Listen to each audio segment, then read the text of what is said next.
In this episode, we discuss the release of the first progress report on addressing inappropriate sexual behavior. We hear from the former commander of Operation UNIFER in Ukraine, give you a few tips on how you can stay safety conscious, and tell you who got the Bravo Zulu this week. Welcome back to Defense Team News. I'm Jill Placid. And I'm Captain Shalico Smith. Here's what's going on in defense for the week of February 8th. The Chief of the Defense Staff, General Jonathan Vance, released the Canadian Armed Forces' first progress report on eliminating inappropriate sexual behavior. General Vance stated that this is a positive start in implementing Operation HONOR, while emphasizing that it is still just the start. Much effort and attention is still needed to eliminate this problem.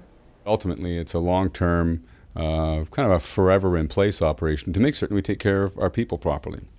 I do not like it where people have to come to work and not feel, proud of the fact they're in uniform, confident in their teammates, confident in the organization. So it's essential to me that we grapple with this. Operation UNIFER is Canada's contribution to supporting Ukrainian forces through capacity building efforts in coordination with the U.S. and other international partners.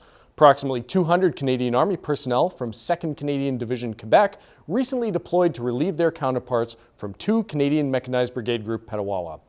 Former Task Force Ukraine Commander Lieutenant Colonel Jason Guinea offered a few words post-deployment. I think Canadians can be proud of everything that their soldiers have accomplished in Ukraine, although the mission has been sort of in the shadow of other international events. Our soldiers are doing tremendous work over there, and I think all Canadians, including our soldiers who deployed to Ukraine, can be proud that they were part of helping Ukrainians in their hour of need. This week is Security Awareness Week. As a member of the defense team, this means being aware of your surroundings at all times. To mark the week, we have 3 tips to make you more safety conscious. First, if you see something, say something. Challenge unknown individuals in your work area with a simple question like, "How may I help you?"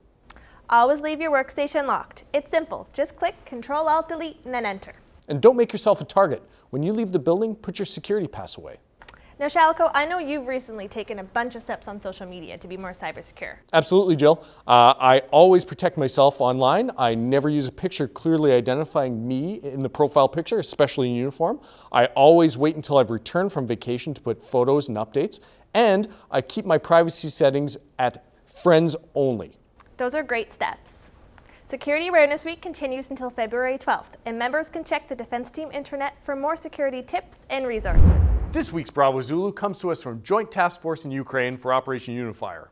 The new commanding officer, Lieutenant Colonel Arsenault, would like to highlight the excellent work of the 2 Canadian Mechanized Brigade Group. He shares, "Since our arrival, my team and I could not help but notice the phenomenal work of Rotation Zero personnel, not only in developing and training for the Ukrainians, but also in setting up a camp perfectly adapted to the needs of the task force." He shares that he has presented Lieutenant Colonel Guinea with the standard of the Royal 22nd Regiment in recognition of all the efforts of his team, and also that he continues to see every day the solid foundations they have built, which help support the Ukrainians and ensure success for Operation UNIFER.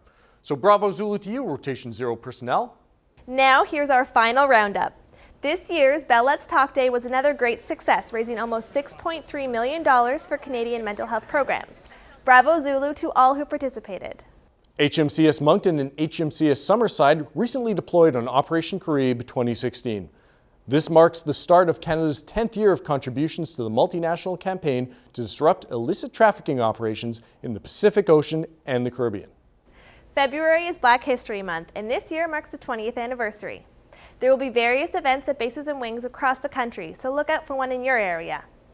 Now here's what happened this week in Canadian military history.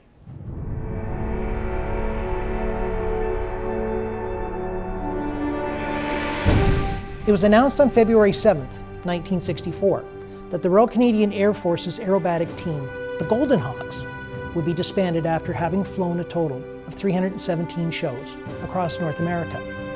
Not only did the team perform standard loops and rolls in very tight formation, they also introduced their own trademark maneuvers, which virtually every military team since has adopted in various ways.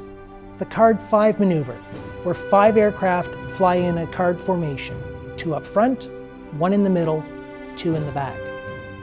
We'll leave you now with some photos from the recent Leadership Symposium, which took place in Ottawa with distinguished guests such as the Prime Minister and the Ministers for both Defence and Veterans Affairs. Speakers for the event included the National Security Advisor, the Clerk of the Privy Council, and the Surgeon General, among others, for an audience of senior military and civilian leaders. The gathering focused on a number of subjects, including defense policy, international security, and mental health. That's it for us. Thanks so much for watching, and we'll see you next time For Defense Team News.